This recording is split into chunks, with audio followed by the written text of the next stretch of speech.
नमस्कार मित्रों, स्वागत है आपका। जैसा कि आप जानते हैं, सौंदर्य की नदी नर्मदा हम पढ़ रहे थे। इसमें हमने पिछले भाग में जाना कि बोरखेड़ी से केली। अब हम जानेंगे केली से शूलपाणेश्वर। शूलपाणेश्वर एक जगह का नाम है, नर्मदा का तट है ना। सूरज धधक रहा है और धूप लावा की तरह फैल रही है। न कोई गांव दिखाई देता है, न आदमी। आदमी तो आदमी, चिड़ै का बच्चा तक नजर नहीं आता।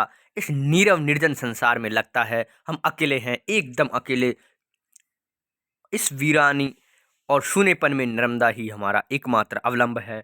हम इतने डरे सहमे थे कि आपस में बात भी नहीं कर रहे थे, केवल भागे जा रहे थे। खतरा मानो प्रतिपल पास आता जा रहा था। कोई 2 घंटे के बाद एक गांव दिखाई दिया। दिल की धड़कन तेज हो गई। तेजी से निशब्द चले जा रहे थे। कहीं शब्द किया और किसी भील ने शब्द भेदी वाहन चला दिया। हो, सही है, शब्द भेदी वाहन भीलों ने ही शुरू किया था। नदी की चट्टानों में से दबे चोरी चोरी भागे जा रहे थे। गांव की एक स्त्री अपने 2 बच्चों के साथ नहाने आई थी। राह दिखाते हुए उसने कहा, यहाँ से नहीं, वहां से। उससे गांव का नाम तक पूछने की हिम्मत नहीं। काफी देर के बाद जब दूसरा गांव आया, तब पूछा कि जो गांव निकल गया उसका नाम क्या था। पीपल चौनी जवाब मिला। पीपल चौनी में से तो ये आए ही थे। मेरे मुरझाए होठों पर फीकी सी मुस्कान आ गई। वैसा कुछ नहीं हुआ जैसा हमें बताया गया था। हम नाहक डर रहे थे। हमारी खुशी का पारावार नहीं रहा। आगे देखिए, हम जब खतरा उड़ते बादल की तरह निकल गया तो मन तरह तरह के विचारों मन में तरह तरह के विचार आने लगे। यदि कुछ अघटित घट जाता तो मेरी किताब का क्या होता, जिसके लिए 8 साल से नर्मदा की खाक छानता रहा। फिर रहा हूँ, अपनी जान तक जोखिम में डाल चुका हूँ नर्मदा पर। मेरी वह किताब अधूरी रह जाती। लेकिन अब तो खतरा निकल गया। किताब एक न एक दिन पूरी हो ही जाएगी। तब क्या होगा? अव्वल तो मुझे प्रकाशक नहीं मिलेगा। प्रकाशक मिला तो ग्राहक नहीं मिलेगा, और ग्राहक मिला तो पाठक नहीं मिलेगा। अगर कहूं कि यह यात्रा मैं स्वांत सुखाय कर रहा हूं तो वह अर्ध सत्य होगा। मैं चाहूंगा कि जो सुख मुझे मिल रहा है वह दूसरों को मिले। मैं स्वांत सुखाय भी चल रहा हूं और बहुजन सुखाय भी चल रहा हूं। हम्म, तो कहाँ है बहुजन सुख? टीवी के सामने। टीवी और वीडियो कैसेट के इस युग में किताब पढ़ने की जहमत भला कौन उठाएगा? टीवी खोल दो और कुर्सी में पसर जाओ। किताबों को फेंक दो। अधिक से अधिक दिवंगत पुस्तक की स्मृति में एकाध मरसिया पढ़ दो और फिर उसे भूल जाओ। यही मेरे साथ होता है मित्रों। मैंने अपनी किताब निकाली तो अभी फिलहाल में प्रकाशन में आ चुकी है, लेकिन ऐसा ही मन में चल रहा है, किसी ने किताब ली नहीं ली, लेकिन ऐसा हो रहा है कि किताब मेरी चलेगी नहीं चलेगी, है ना। लेकिन जो हम पढ़ रहे हैं किताब बहुत ही चल रही है ना। अब जब आरपीएससी जैसे सिलेबस में है तो किताब बहुत तगड़ी चल रही है।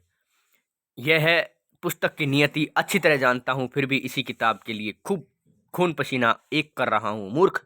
नर्मदा शिलाओं से सट कर बह रही है। लगता है कि शिलाओं से रगड़ रगड़ कर अपनी देह को उजला कर रही है। नदी नहा रही है। सूलपानी झाड़ी के निभृत एकांत में नर्मदा अभृत स्नान कर रही है। प्राय प्रवाह के पास ही चलते, लेकिन सोचते कि ऊपर से चलते तो चक्कर कम होता। ऊपर से चलते तो ऐसा नाला आता कि उसमें उतरकर फिर चढ़ने को दम निकल जाता। तब सोचते कि इससे तो नीचे ही ठीक था। नीचे से चलते चलते ऊपर की पगडंडी टेरती। यही है जिंदगी। मनुष्य को उसके पास जो है उसमें संतोष नहीं, जो नहीं है उसकी उसे भारी चाह है। मनुष्य बना ही है आधा सुखी और आधा दुखी रहने के लिए। सुख खाली सुख उसके भाग्य में नहीं है। खाली था, ये खाली से नहीं था ना। मनुष्य में जरा सा हटकर नाले के किनारे एक गांव है, डनेल। पता चला कि वहां एक दुकान है। वहां पहुंचे तो पता चला कि दुकानदार पहाड़ी के उस पार सामने सामान लेने गया है। हमें आ, उसकी स्त्री ने हमें आवश्यक चीजें दी। हम्म, आगे पढ़ते हैं अब। और वहाँ रुकने की और यहाँ तक कि अपने चूल्हे में खाना बनाने तक की अनुमति दी। नर्मदा के सामने तट के भील भी सौदा लेने यहाँ आते हैं। कुछ भील खरीदारी करने आए तो दुकानदार की लड़कियां उसने धड़ल्ले से गुजराती में बातें करने लगी। इस तट पर महाराष्ट्र है, उस तट पर गुजरात। शहर में से संपर्क होने के कारण ये लड़कियां मराठी तो जानती ही थी, गुजराती भी जानती थी। और जब मैंने बताया कि मेरी मातृभाषा गुजराती है तो वह मुझे सुलाने के लिए वे आपस में गुजराती में बतियाने लगे। कल तक तो किसी की भाषा समझ में नहीं आ रही थी और आज एकाएक ऐसी बढ़िया गुजराती मुझे लगता है जैसे कोयल गा रही है। दोपहर को जरा लेट देखिए ये किन किन देशों की यात्रा कर ली। अभी महाराष्ट्र के साथ में गुजरात भी साथ में आ गया। दोपहर को जरा लेटा तो पास में एक गधा आकर खड़ा हो गया। दुकानदार के पास 10-12 गधे थे। पहाड़ के उस पार से इन्हीं पर सामान लाद कर ले आता था। यह बीमार है इसीलिए घर पर रह गया। मुझे R.L. स्टेंजविंग के ट्रेवल्स विथ एंड्री का स्मरण हो आया। मतलब किताब है ये, है ना। R.L. टेविंसन की किताब है ट्रेवल विद ए डंकी, है ना। आगे देखिए, ट्रेजर आयरलैंड तथा डॉक्टर जैकिल एक मिस्टर हाइड के प्रसिद्ध लेखक एंट्री क्रेसन जब युवा थे तब फ्रांस में एक खच्चर के साथ उन्होंने एक छोटी सी पद यात्रा की थी। इसका वर्णन उन्होंने ट्रेवल्स विद ए डंकी में किया। उनकी इस यात्रा के ठीक 100 साल बाद एक लेखिका ने उसी तरह खच्चर के साथ उसी मार्ग से चलकर उसी यात्रा की शताब्दी मनाई थी और उसका सचित्र विवरण छपवाया था। मेरी यह यात्रा के 100 साल तो क्या 25 साल बाद भी कोई इसकी पुनरावृत्ति न कर सकेगा। 25 साल में नर्मदा पर कई बांध बन जाएंगे और इसका सैकड़ों किलोमीटर लंबा तट जलमग्न हो जाएगा। न वे गांव रहेंगे, न वे पगडंडियां, सूलपानी पूरी तरह जहाड़ी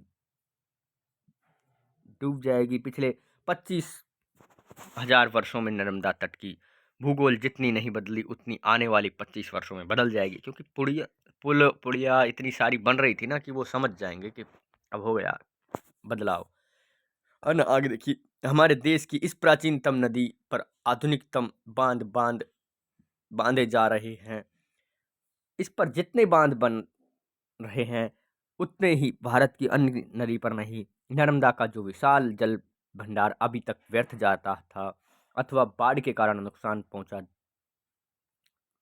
पहुंचाता था, अब वह नहीं होगा।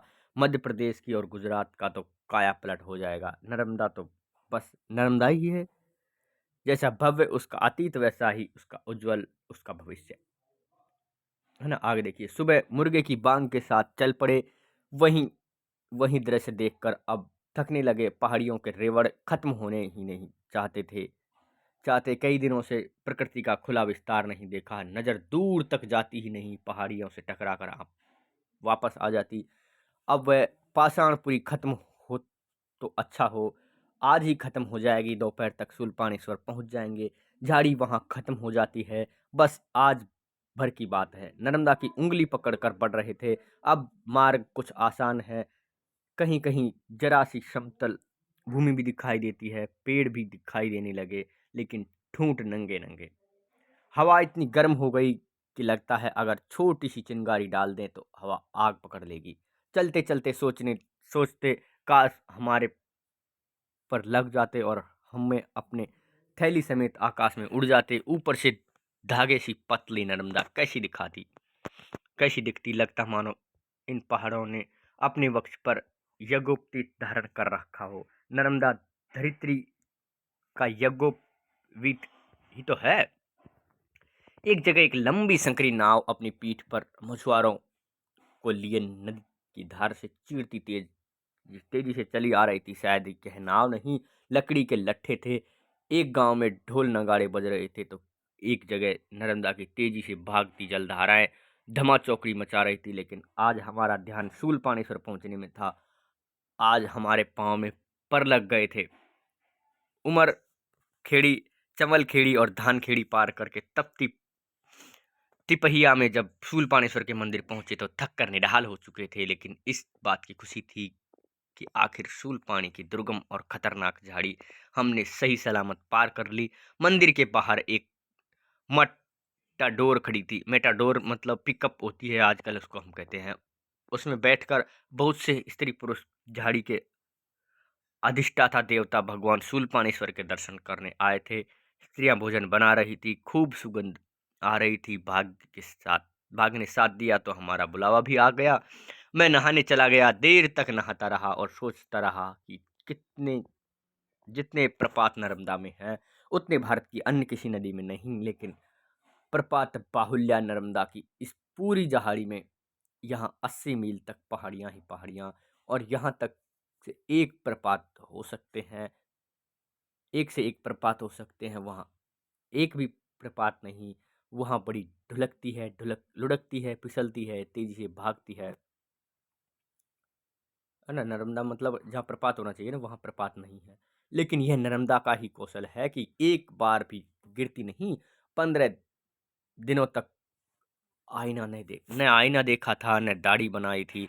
आज पहली बार आईने में मुंह देखा तो दिल धक से रह गया। मैं यह कैसे बुढ़े को देख रहा हूँ, पके बाल और धसे गाल। किसी के कारण वैसे ही उम्र से 10 बरस बड़ा दिखाई देता हूँ, और अब 15 दिनों की बड़ी हुई सफेद दाढ़ी, करेला और नीम चढ़ा। एक बार की बात है, रास्ते में एक ग्रामीण का साथ हो गया था। उसके बाल सफेद हो गए थे, गाल धस गए थे और सामने के दांत भी गिर गए थे। मैं सोच रहा था यह आदमी मुझसे 7-8 बरस तो बड़ा होगा ही। तभी उसने मुझसे पूछा, आप कहाँ रहते हैं पिताजी? इस घटना को अपने छात्रों को सुनाकर मैंने पूछा था, बताओ यह घटना हास्य रस की है या करुण रस की? तो एक छात्र ने दबी जुबान में कहा, वात्सल्य रस की। ऐसा है मेरा शरीर, अपनी भोंडी सूरत और शिकिया शरीर दोनों से ही मुझे विरक्ति रही है, लेकिन मेरे इसी 2 हड्डी के शरीर ने 57 वर्ष की आयु में भरी गर्मी में शूलपाणी की विकट झाड़ी पार करवा दी। आज लगता है कि मेरा शरीर मुझे दंड के रूप में नहीं, वरदान के रूप में मिला है। आज पहली बार अपने शरीर पर प्यार उमड़ा। हे दीनानाथ, हर जन्म में मुझे यही चोला देना। ऐसा है, हल्के शरीर वाले आदमी होते हैं ना, वो कभी कभार फायदे में रह जाते हैं और कभी जल्दी बुढ़े भी दिखाई देते हैं, उम्र से ज़्यादा दिखाई देते हैं कभी कभार, और कुछ लोग उम्र से कम भी देते हैं। मंदिर के लोग हमें बड़े कौतूहल से देख रहे थे। उन्हें इस बात का बड़ा आचरण है कि हमने इतने सामान के साथ बिना लुटे झाड़ी कैसे पार कर ली। तभी एक अधेड़ महिला ने टेर लगाई, चलिए भोजन तैयार है, प्रकम्मावासी आज भी आ जाइए, मतलब आप भी आ जाइएगा, बात थी ये तो ना। मैंने तुरंत श्यामलाल को जगाया और भोजन पर टूट पड़े। शाम को देखा, झाड़ी के आरंभ में ही हमें 2-3 अक्खड़ और फक्कड़ बाबा मिले थे। उनमें जो सबसे दुबला पतला था वह केवल लंगोट पहने चला आ रहा था, और लंगोट भी कैसा, रस्सी में बंधा कपड़े का बिला भर टुकड़ा। बस पिछली यात्रा में किसी ने कहा था, झाड़ी में से परकम्मावासी वैसे ही निकलता है जैसे माँ के गर्भ से, एकदम नंगा। उस दिन विश्वास नहीं हुआ था, आज प्रत्यक्ष देख रहा हूँ। उसने बताया, हम आपसे एक दिन पे बाद चले थे। बोरखेड़ी के बाद एक भील आया, उसने हमें तीनों को लूट लिया। दूसरे तो दो तो खूब हट्टे गट्टे थे, कुछ ने बोले नहीं, उनकी तो बोलती ही बंद हो गई, सब कुछ चुपचाप रख दिया, है ना। आगे देखिए, तुम अकेले कैसे? वे दोनों मुझ पर जबरन धौंस जमाते थे। एक दिन खरी खरी सुना दी, अलग हो गए। रास्ते में कोई परेशानी? रास्ते में तो नहीं, पर आज रो दिया क्यों? प्यास के कारण, प्यास से मुंह सूख गया, गले में जलन हो रही थी, आंखों के आगे चिंगारियां सी फूट रही थी। पहाड़ों में भटक गया था, बड़ी मुश्किल से नर्मदा मिली। नीचे उतर कर जी भरकर पानी पिया, तब जान में जान आई।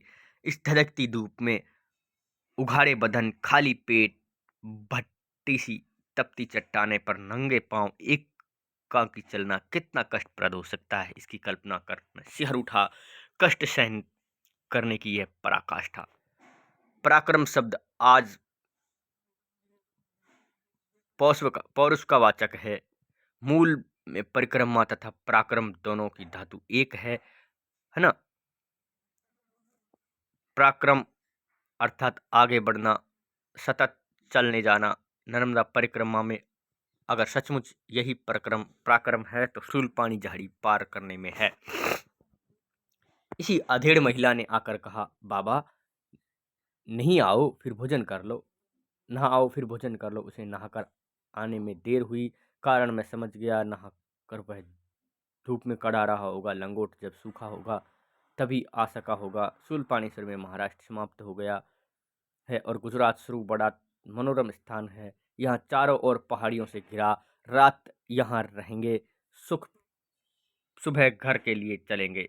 आखिर शूलपाणी की झाड़ी हम पार कर चुके थे, है ना। वह झाड़ी जहाँ 80 मील तक नर्मदा पहाड़ियों से घटाटोप से घिरी है, जहाँ तरह तरह की चट्टानें अपने पूरे लाव लश्कर के साथ फैली है, जहाँ की भयानक निस्तब्धता यात्री को अकुला देती है, जहाँ नर्मदा का यौवन मानो वापस आ गया है और नर्मदा के अंग अंग में स्वच्छ और शुचिता का दिव्य स्पर्श है। तो यहाँ समाप्त होता है अपना ये भाग और ये यात्रा समाप्त हो रही है। अब शूलपाणेश्वर में ये रुकेंगे और शूलपाणेश्वर से वे वापस जाएंगे, तब क्या होगा देखिएगा।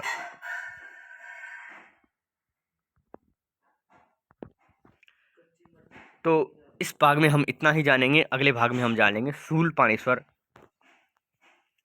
तो लेते हैं आपसे विदाई, मिलेंगे अगली वीडियो में। नमस्कार, धन्यवाद।